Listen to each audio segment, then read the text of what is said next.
તો હવે સ્ટીકર બનાવવા માટે તમારે કોઈ પણ જાતની એપ છે ને તમારા ફોનમાં ઇન્સ્ટોલ કરવાની જરૂર નથી, કારણ કે વોટ્સએપની અંદર તમે એઆઈ ની મદદથી તમે સ્ટીકર બનાવી શકો.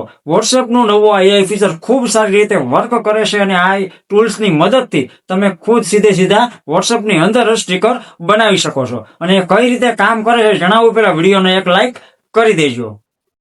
સૌથી પહેલા તમારે અમારું વોટ્સએપ ઓપન કરી લેવાનું. વોટ્સએપ ઓપન કર્યા પછી કોઈ એક ચેટ બોક્સ ઓપન કરી લેવાનું. ઓપન કર્યા પછી અહીંયા આપણે જે સ્ટીકર ઓપ્શન દેખાય છે ને, મેસેજ ટાઈપ કરી ત્યાં જવાનું છે. પછી ક્રિએટ લખેલું છે જો એઆઈ વાળું, અને યુઝ એઆઈ લખેલું છે ત્યાં તમારે જવાનું છે. એમાં જશો ને એટલે તમારે નવું બોક્સ ઓપન થાય. ત્યાં તમારે જો સર્ચ કરવાનું ઓપ્શન આવી જાય. તમારે ત્યાં કંઈ પણ જે પણ સ્ટીકર બનાવવું ને એ તમારે લખી દેવાનું. જો અત્યારે હું લખું સનગ્લાસીસ વિથ ક્યુટ ડોગ એવું હું લખી નાખીશ. તમને જે પણ સ્ટીકર જોઈએ તમારે અહીંયા ટેક્સ્ટ લખી નાખવાનું, એટલે તરત જ તમને સર્ચ કરશો ને એટલે તરત જ તમારી સામે એક સ્ટીકર બનીને આવી જશે. જો તમે ગણતરીની સેકન્ડમાં જો ડોગનું લખ્યું હતું આપણે કે ભાઈ ચશ્મા પહેરેલો એક નાનકડો ક્યુટ ડોગ આપો, તો તરત જ આવી ગયું ને તમે આ રીતે સેન્ડ પણ કરી શકો છો. અને હવે તમે તમારો ફોટો સ્ટીકર બનાવો તો પાછું ક્રિએટ ઉપર જવાનું છે અને તમારો ફોટો લઈ લેવાનો. જો અત્યારે હું આ એક ફોટો લઈ લઉં છું અને ગણતરીની સેકન્ડોમાં જ તમારું સ્ટીકર બનીને આવી જશે. એ પણ તમને ખૂબ સરસ લાગે ને. જો મારા ફોટાનું સ્ટીકર પણ મેં બનાવી લીધું છે, તો આજે જ ટ્રાય કરો આ ટ્રીકને.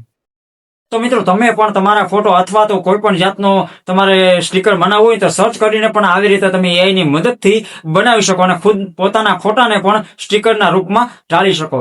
તો તમે આ ટ્રીક પહેલા ટ્રાય કરી હોય તો એ પણ અમને કમેન્ટ બોક્સમાં જરૂરથી જણાવતા રહેજો. અને આવા નવા યુઝફુલ અને હેલ્પફુલ વિડીયોઝ માટે અત્યારે સબસ્ક્રાઇબ અને ફોલો કરો ટેક માસ્ટર ગુજરાતીને.